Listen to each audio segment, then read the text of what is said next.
Hey everyone, it's Dawn. I thought I'd do a quick video to show you what I sometimes do to refresh a manicure in the middle of the manicure. I have oily tips, so sometimes my manicures don't last quite as long as some other lucky people with dry nails. So I end up getting a little bit of fading at the tips, or sometimes I get a little bit of chipping prematurely, and then because I'm a picker, I end up picking it all off. So rather than take off this entire manicure, which I did seashells and then used some of the pearly finger chains, and actually used the finger chains as nail art instead of as rings on my finger, I want to keep the manicure a little bit longer. I've had it for, I think, a week, so I'd like it to last at least another week. So the best tool to have in your polish arsenal is clearly Frisky. If you are not ready to completely change your manicure, whether it's because you like the color or you don't have the time to do a full manicure with removal and then reapplication, all you need is clearly Frisky. If you like to do nail art, you should have clearly Frisky anyway, because one of my biggest pet peeves is seeing nail art that's been done that doesn't have a coat of clearly Frisky on top, just to kind of even all the bumps and things out. With the exception of nail art that has ridges like this to make it look like a seashell. If it's supposed to be 3D, that's fine, but if it's not, clearly Frisky is what you want to put on top. Anyway, what I'm going to do today is I'm going to repaint my thumbnail with Underwater Haze. That's the color that I have on here. And then the rest of them, I'm just going to put a fresh coat of clearly Frisky on them to make them last a little bit longer. So the first thing we need to do to get started is, of course, cleanse the nails. You don't need to do the purify step before you do this. So I'm just going to wipe all over the polish, making sure I get into the crevices and then under the tip of my nail. Apologies for the background. So on this one, I'm going to be a little bit more gentle just because I'm going to try to keep that finger chain on there. It has been a test of self-control to not pick at a couple of the edges that my brain knows are lifting just a little bit, but they are still on there.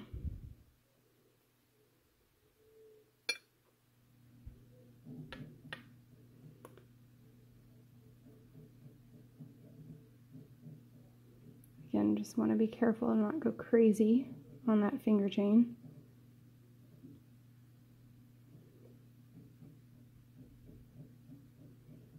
Alrighty, so we are cleansed. Just in case I need this again, I'm going to stuff it back in the little packet and then fold the edge over so that it won't dry out. Alright, I'm going to make sure that I let my thumbnail dry before we start polishing, and in the meantime, I'm going to roll my bottle. I like to just tip it on its side a little bit and then roll it.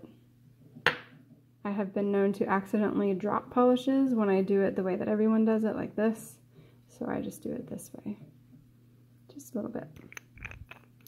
All right, process is the same because it's just a bare nail. We're going to do thin coats, making sure to control where the polish goes. This is hard to do with my phone in the way.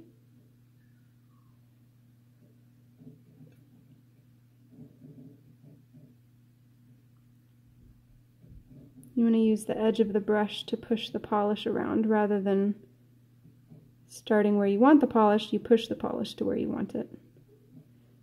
And then you want to swipe along the edge to cap it. And then I have a little bit to clean up around the edges before I cure. Alright, so now today I'm using the professional lamp, which I have not plugged in. Hold please.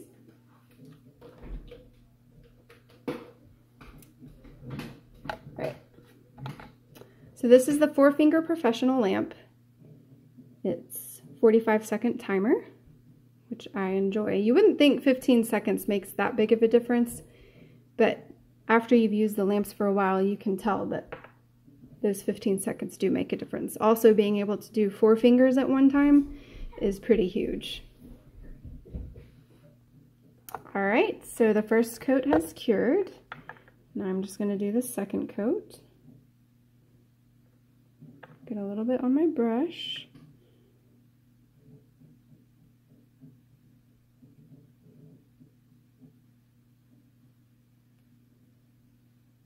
I like to pull my skin away from my nail. It just helps keep it clean on the first go around. Right. And we're going to swipe along the edge again to cap it.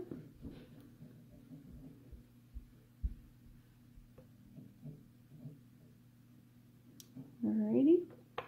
Make sure to check for any places that you might need to clean up before you cure. Alright. And then we'll cure it for 45 seconds. Alright, so that nail is finished. So now what we're going to do is do the rest of the nails just with a coat of Clearly Frisky. So we're going to mix that up gently. We don't want to introduce bubbles into the polish.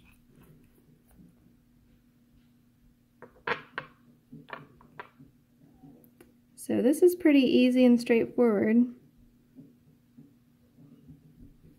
Just want to go over what's already there. I like to try to make sure that it at least goes over the edge where you have some extra growth after a week or so. It goes over the edge of the color polish. And then you still want to cap when you use Clearly Frisky. All right. Make sure you move the bottle away from the lamp. And then we'll cure. Alright, so the thumb has been cured, so that one's refreshed and ready for another, probably about a week of wear.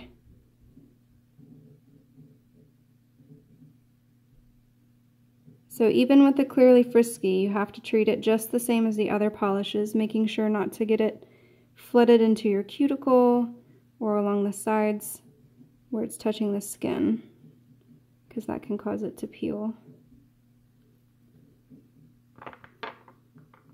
Alright,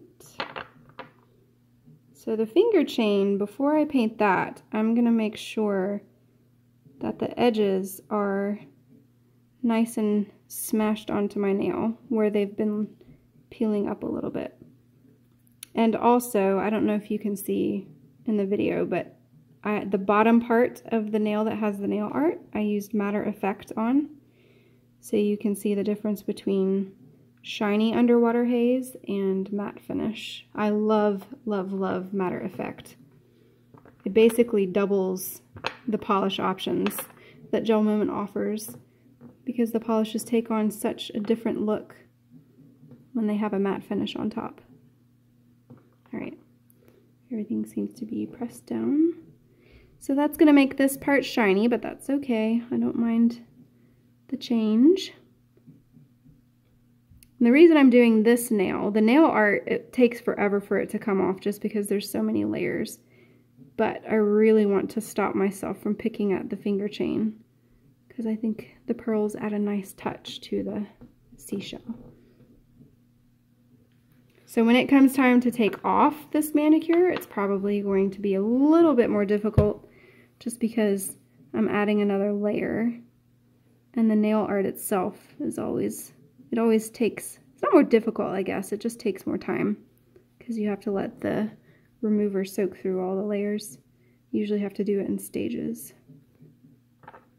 Alright, so that's my Clearly Frisky, and we will cure, and then our manicure will be ready to go for at least another week, if not longer. Probably I'll start seeing some nail growth at my cuticle and want to take it off, rather than seeing chipping at the tips and want to take it off. So anyway, if you don't have Clearly Frisky, you definitely need to consider getting some into your polish collection just because it's extremely useful. Even just by itself, it's good if you want just fresh nails with a natural look, but you want them to stay strong. Clearly Frisky is good for that. It's good for nail art. It's good to refresh a manicure midweek so that you can get it to last longer. The only other thing that I'm going to do after I do the Clearly Frisky is to hit the manicure with some of my favorite cuticle serum. The moisturizing nail oil can also be used, but right after I do a manicure, I prefer to use the cuticle serum just because it's faster absorbing than the nail oil. And you just put it all around the edges of your nail. So I just paint around the edges. And then after I do all of them, I would then just rub it in a little bit, and then I'll be done.